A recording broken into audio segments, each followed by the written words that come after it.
રાજકોટ જિલ્લાના ધોરાજી તાલુકા પંચાયતની ચૂંટણી પહેલાં કોંગ્રેસને ફટકો પડ્યો છે. ધોરાજી તાલુકા પંચાયતની ચૂંટણી પહેલાં તાલુકા પંચાયતની કુલ 2 સીટ બિનહરીફ જાહેર થઈ છે.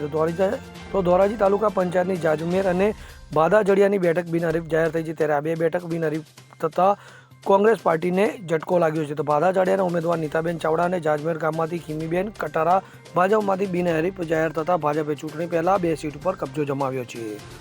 મારું નામ રવિ માકડિયા. આજરોજ ધોરાજી તાલુકા પંચાયતની અંદર ભાદાજાડિયા સીટના ઉમેદવાર નીતાબેન રસિકભાઈ ચાવડા અને ઝાંઝમેરની અંદર ખીમીબેન દેવાભાઈ કટારા બંને ઉમેદવારો મારી ટીમ સંગઠન ધોરાજી તાલુકાની મને જાણવા મળ્યું કે બંને ઉમેદવારો બિનહરીફ જાહેર થાય છે. ખાસ કરીને ભાદાજાડિયા અને ઝાંઝમેરના નાગરિકોનો હું ખૂબ ખૂબ આભાર માનું છું કે એક સંયુક્ત વાતાવરણ કરી અને સીટને બિનહરીફ કરી.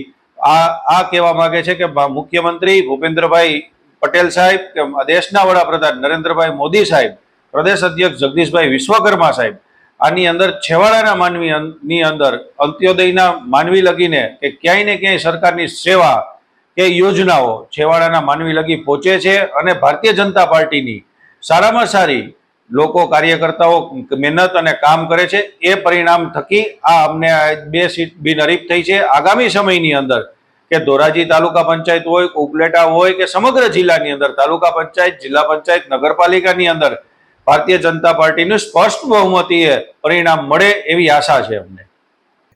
અલ્પેશ ત્રિવેદી સાથે CN24 ન્યૂઝ ધોરાજી. હવે જુઓ દેશ દુનિયાની તમામ ખબરો તમારી આંગળીના ટેરવે. ઉઠાવો મોબાઈલ અને Google Play Store પરથી ડાઉનલોડ કરો અમારી CN24 ન્યૂઝ મોબાઈલ એપ.